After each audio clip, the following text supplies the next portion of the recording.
To share with you the case and story of Dominique, a very interesting situation that was presented to us about 3-4 months ago, and our surgeons and staff are here to share with you the clinical outcomes. I'd like to take the opportunity to introduce each of these surgeons that participated in this activity. First of all, to my left is Dr. John Ruge. John is a pediatric and adult neurosurgeon.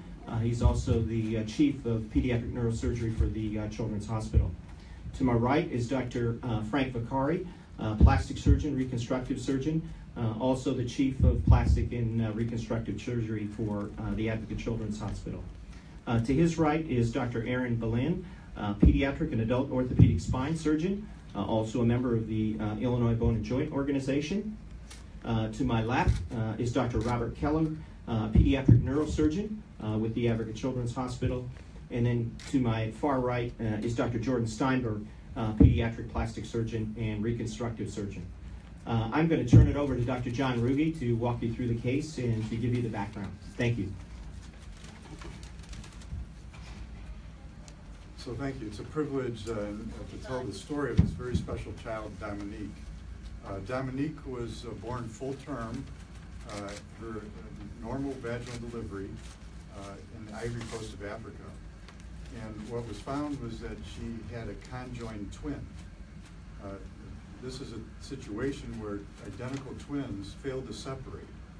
And the separation, they can be connected in a variety of different manners. Dominique had a separation where her twin is called a parasitic twin, meaning Dominique provided all the support for this partially formed twin. In this particular case, the failed twin to separate is called a parasitic twin, and it's very rare because it was attached at the back of her spine. There's different types of attachments. This is called Rachypagus parasitic twin. And what it was is that Dominique was as if the twin from the waist down had been attached to the back of Dominique's neck. And there was a pelvis and bladder and functional legs that moved and feet coming out of the back of Dominique's neck. Now, this made it extremely dangerous for Dominique. Dangerous for a couple reasons. One is Dominique's heart and small heart and lung had to do the job of providing for 2 people almost. And the second highest risk was paralysis. The way that her anatomy was, it made her very vulnerable for any pressure or pulling on this by her parasitic twin on Dominique's spinal cord. So that there's a high likelihood that Dominique, if left untreated, would be paralyzed. And finally, the risk to her is of the great social ridicule, personal ridicule, and the high likelihood that she would be a social outcast. So we knew that we'd like to operate on her early so that this risk would be reduced for paralysis and these other risks involved. So when we were asked if we would take care of this child, I knew that we had the team, the talent to safely care for her, and we brought her over. This is a team approach, a team by the 5 leading surgeons you see here. I'm just 1/5 of that, and a whole group of doctors that are non-surgeons that were involved, and nurses, nurse practitioners, and supportive staff, child life, a whole group of people gathered around to care for Dominique. So I'd like to introduce one of the main lead surgeons in this case, one of the nation's best pediatric plastic surgeons and reconstructive and craniofacial surgeons, Dr. Frank Vicari, who can tell you more details of the case.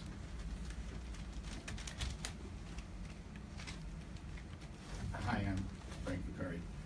As John was saying, first thing you have to do when you're presented with a difficult problem is generate the information needed to safely approach the problem, understand the problem, and understand what each team member needed to do.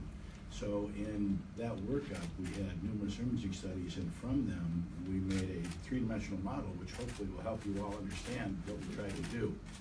And what you're looking at here is the base of Dominique's skull. The two red lines are the two spinal cords.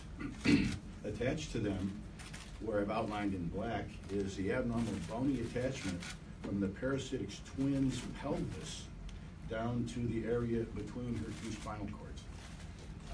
And so that critical area is what we needed to safely approach and then have an exit strategy that would allow us to protect what will be the exposed spine and then achieve a primary closure and rearrange all her skin and subcutaneous tissue. And that's essentially what we did. We met numerous times during the workup. That allowed us to define exactly what problems we anticipated facing. We found out that sitting up in this area here, behind this abnormal bony attachment, was a second bladder. So we had to have nephrology and a number of additional studies to say, is this functional, is it not functional, can we afford to simply remove it?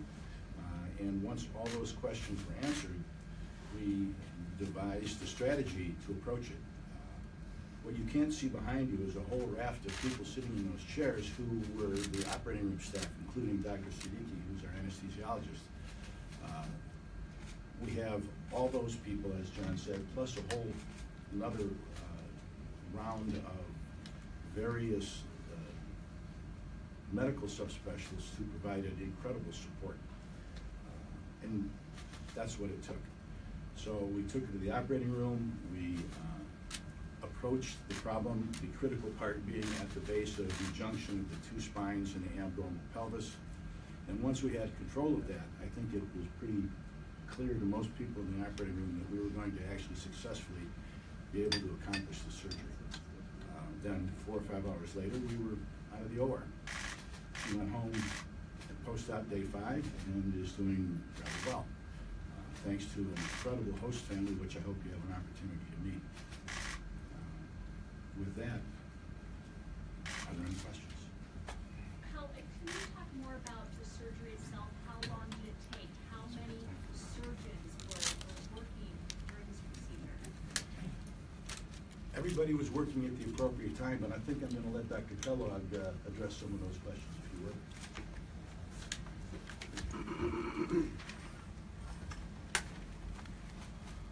Thank you, Dr. McCarty. Robert Kellogg, R-O-D-E-R-T, K-E-L-L-O-G-G, like cereal, is always tell my patients. So on March 8th at about 7:30 in the morning, Dominique was taken into surgery, and over the next approximately 6 hours, the 5 of us and the OR team that's sitting behind you all worked to separate Dominique from her parasitic twin. As Dr. Vicari alluded to, this was the product of a lot of planning and careful thought before we ever got to that stage. And we actually had all of our different roles defined before we ever even started the surgery. Dr. Vicari and Dr. Steinberg planned what the incision would be to remove this twin, and also the soft tissue flaps that would be used to reconstruct the area at the end.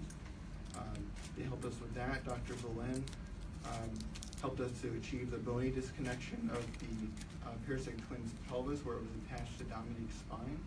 And then Dr. Rugi and I worked to dissect out the different connections between the Dominique's nervous system or spinal cords and the nervous supply that was going to the parasitic twin. And at the end, we were able to remove this all in one piece, essentially, which I think is a testament to all of the planning and thought that went into this early on. So surgery went very well. There were no complications. We expect her to make a full recovery and live essentially a normal life from here on. After surgery, she went to a pediatric intensive care unit where our wonderful pediatric intensive care physicians and residents and nurses took care of her for a few days before she went to our regular pediatric floor. She left the hospital approximately 5 days after surgery and is now recovering with her wonderful host family here in the Chicago area. In all, over 50 clinicians from Ivory Children's Hospital saw, evaluated, and or directly treated Dominique, and played a huge role in getting her through this process and on her way to getting back to her parents in Ivory Coast. So you're going to see some of them here today, and I wanted to recognize all of their multiple and large contributions to this. Yes. Are there at all any issues that she might face in the future because of the surgery? I think that there's a very low likelihood of that, given the excellent job that Dr. Macari and Dr. Steinberg did with reconstructing the area and covering her spine. As Dr. Ruge mentioned at the beginning, one of our biggest concerns was that Dominique had essentially no bone covering her spinal cord at the back of her neck where the twin was attached, and it was at a risk for having a spinal cord injury and becoming paralyzed if we had not performed the surgery. And given the great work that they did, I think there's a pretty low chance of her having any residual issues from that. Will she have to take medication for a long time? Will she be on any kind of medication for months, years, or? Really no medications. But what she will do is need to probably just practice being a little girl, because for up until now, she wasn't able to do some of the things that normal little kids do, like turn over and sit up and all of those types of things. And now that we've removed her parasitic twin and she's a more normal girl, she will be able to do these things. When is she going to be reunited with her family? What's the timetable for her going back? I think the plan is for her, we want to get her completely through her recovery here, so hopefully in about another month we'll be able to reunite them.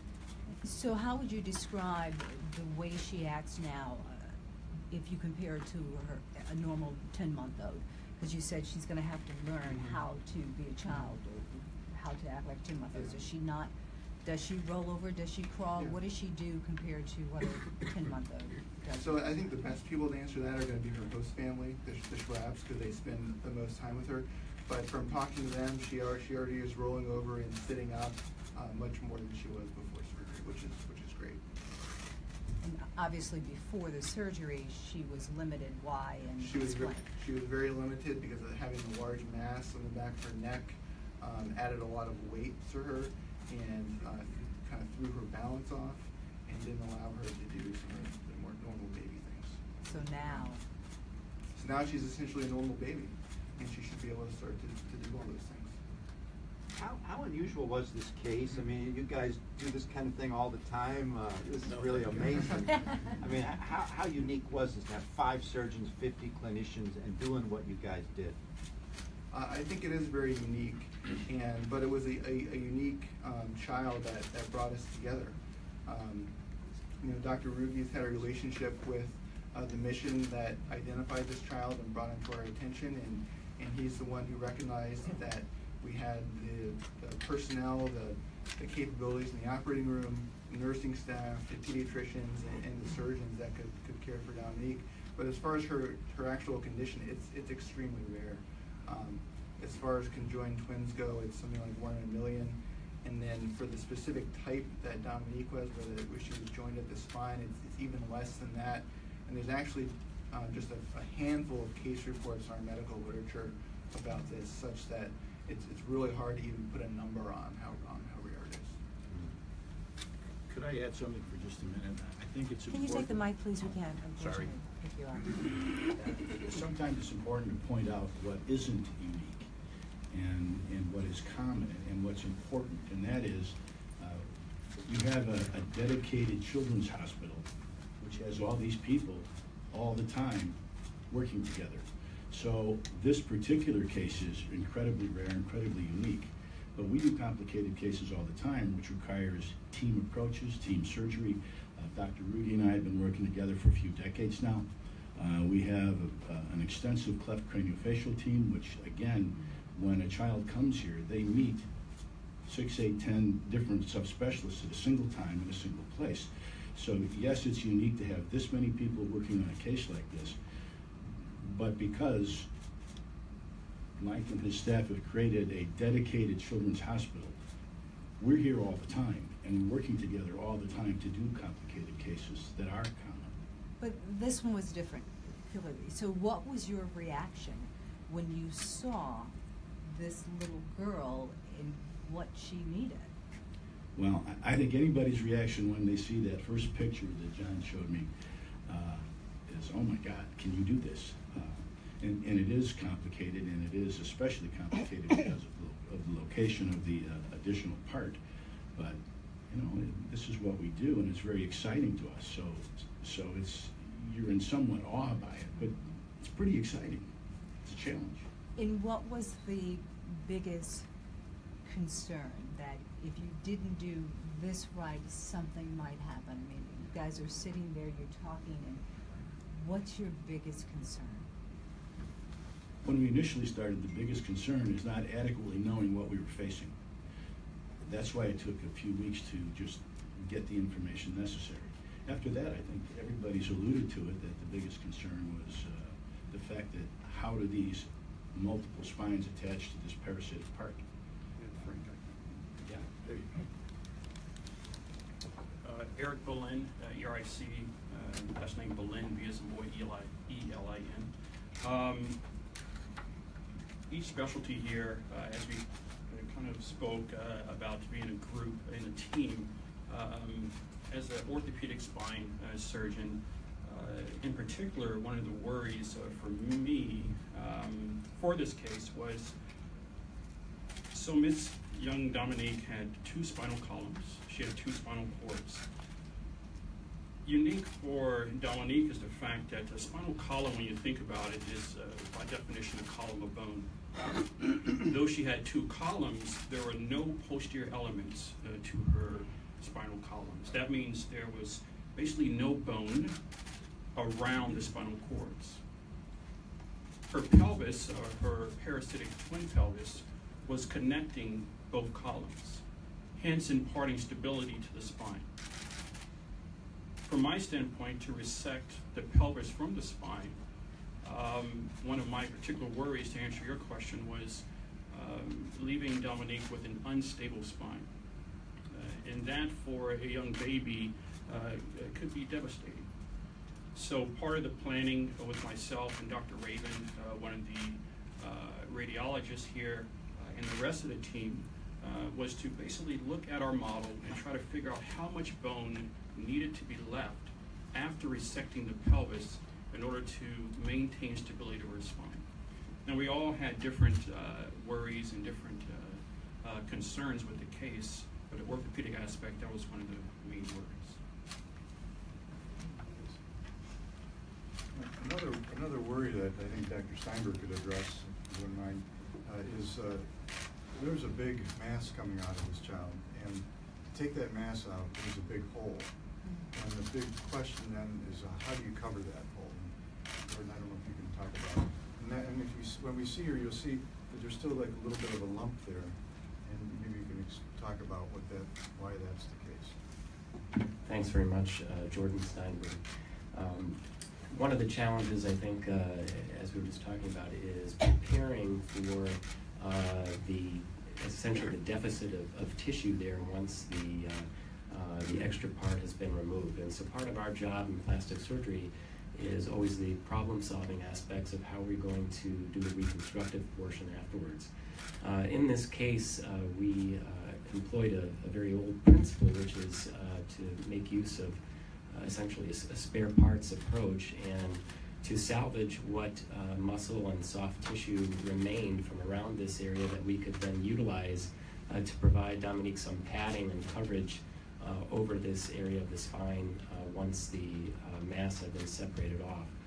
And so essentially what we were able to do was to preserve some muscle tissue from the what would have been the extra pair of thighs coming off this extra part, and to utilize that spare muscle portion to cover over what was exposed, and then to take the surrounding tissue, soft tissues, and to figure out how, in a sort of puzzle-like fashion, to close everything back up to provide her with an even contour. We expect that over time that area on the back of the neck will smooth down some more, and will have a more even appearance as she continues to grow older. to any of you, how does it feel knowing that you have given this child such a wonderful future? Yeah, I feel very grateful to the hospital, to Dr. Ruby for helping with the organizational efforts, but I think that it gives us all great satisfaction always to help any child, and I think in this case to give her a chance at a more normal existence with her peers, to help this family who we have seen pictures of but have not met, certainly gives us a great pride and satisfaction, and that's why we all do what we do every day. Thank you. How did you fund this effort? I mean, I can't even imagine if you attached a dollar figure to all of the time and all the work that was done. I mean, how did you guys manage to pull this off? The money man. Yeah, well, as an organization, we have a charitable part of our organization, and part of us is giving back to the community. And we research about 4 to 6 of these cases a year. Many of them are not publicly shared. This one, because of the uniqueness of the situation, we felt it was important to be able to share that. So we manage this internally. We have not run an economics on this situation. We'll probably do that at some point in time, but that's not the priority. The priority was, could we do it? Could we do it safely? And could we aggregate the team together to do that? And we've demonstrated that. Will you get a chance to meet the family at some point? We'll bring the family to you in just a minute. No, I mean, the girl's parents? We have not had that opportunity. We have been doing it electronically. I think their language is French. And so everything we've done is passed through the supporting organization in Ohio and then is translated back to that family. When the doctors talked to the family, what was their reaction? What did they say to you? So there's been indirect conversation with the biologic parents in Ivory Coast. And the major communication, as Mike had said, is through the organization. But I think it's not a bad time to bring out our special patient, and you can see her and the wonderful foster parent that's taking care of her now, Nancy. Mike. Just a little bit, please. Thank you.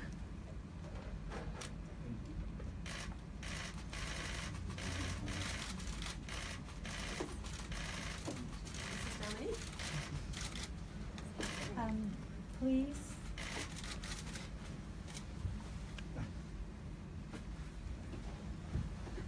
I'm new to press conferences. My name is Nancy Swab, and this is my daughter Mara, who's 9, and my husband Tim. We live in Chicago, in the Edgeworth neighborhood of Chicago. And since February 5th, we have had the honor of being a host family for little Dominique from the Ivory Coast. And if you wave, she'll wave back. She might.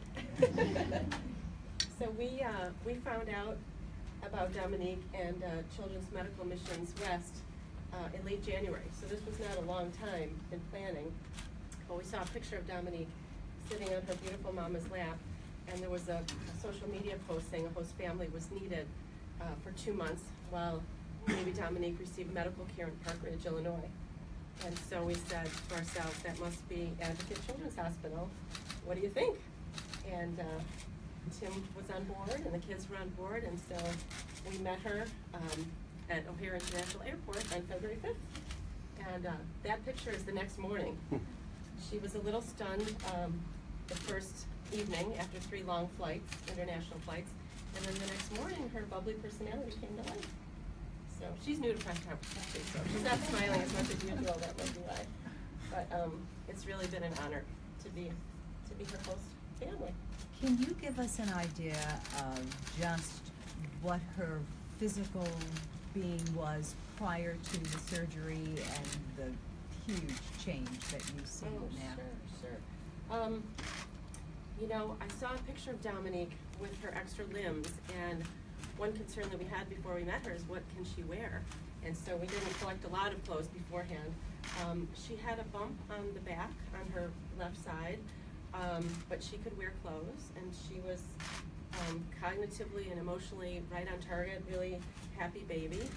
She could sit up. Sometimes she would tip a little bit because she had a little. And we took her to all of the scans at the hospital here, and the doctors learned a lot about her and her condition, and she is about 2 pounds lighter. Wish I could say that for myself, but so I think she's about 2 pounds lighter, and she sits up and she's raising her hands. Can you raise your hands? And she reaches for things, and she's doing really well.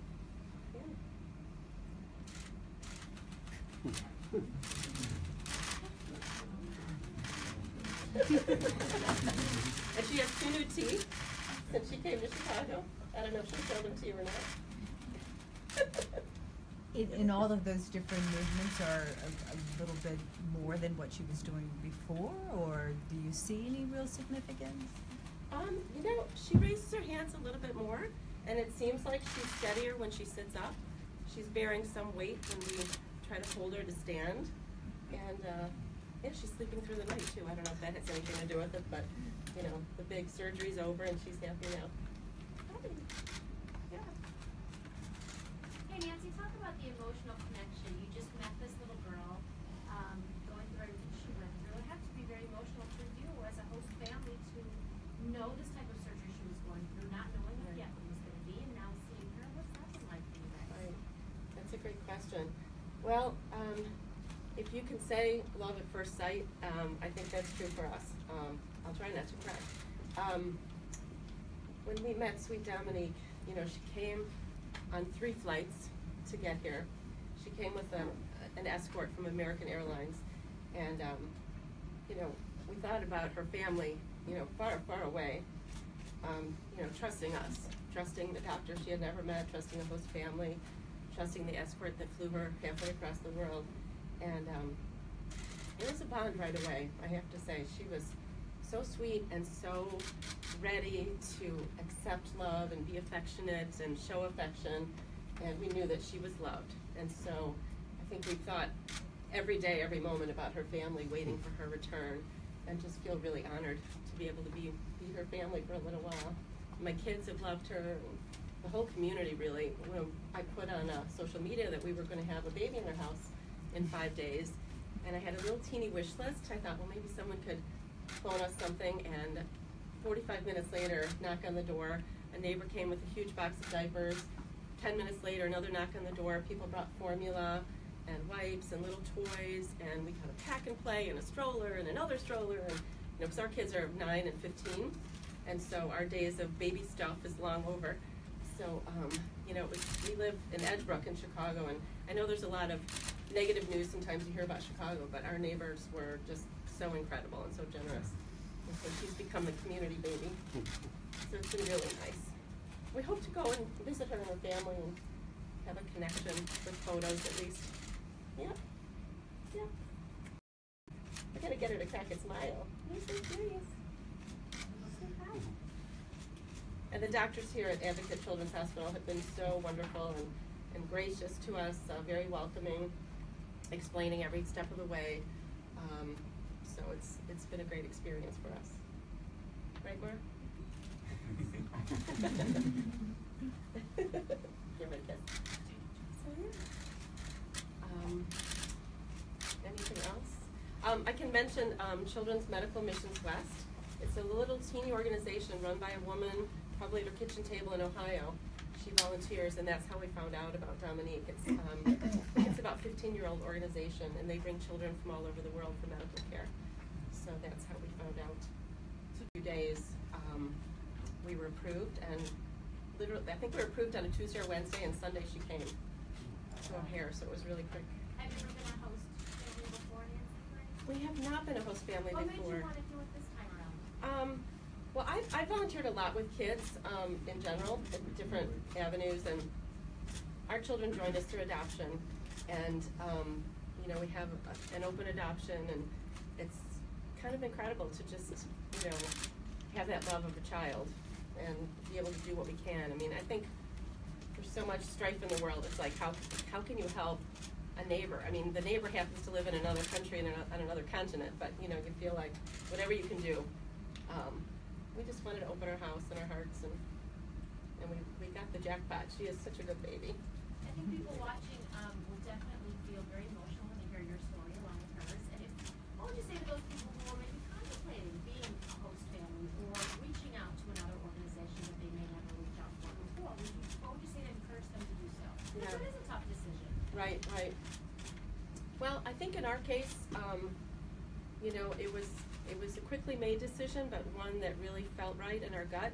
And you know, sometimes I think when you have a babysitter for your child, you write 3 pages of notes about everything they need and their nap time and how much formula they take. And she came on 3 flights with no information, and we just figured it out.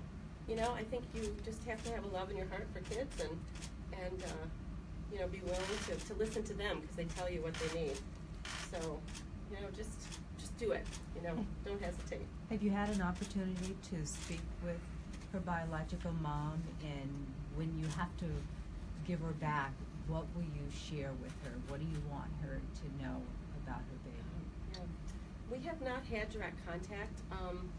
Children's Medical Missions West takes our updates and our photos and sends them to a liaison in the country, and then they translate it in French, because Ivory Coast is French speaking, and so we haven't had direct contact, but I hope that we will, whether it's through FaceTime or social media, you know, all the technology out there.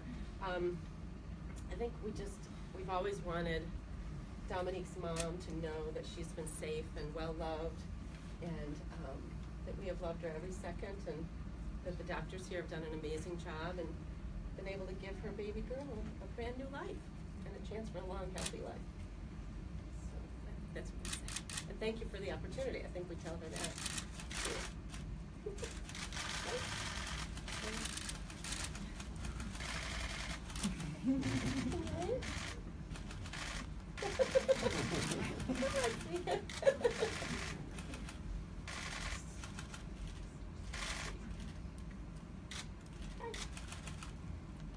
Any other questions? Okay, thank you. I just can't help but comment on how the stars are aligned. This child, Nancy and her family, and the stars are really aligned on this one. There's a lot of people that we haven't recognized as well. Our neuroradiologist, Dr. Barry Raven, spent endless hours helping us create this model, and our anesthesiologist, our medical intensive care doctors who took care of her, our geneticists that helped us understand this problem is here as well, and an incredible staff of nurses and support that helped align the stars. And Mike Farrell and administrative for their support and helping create this team, but also supporting us and letting us do things. Other questions?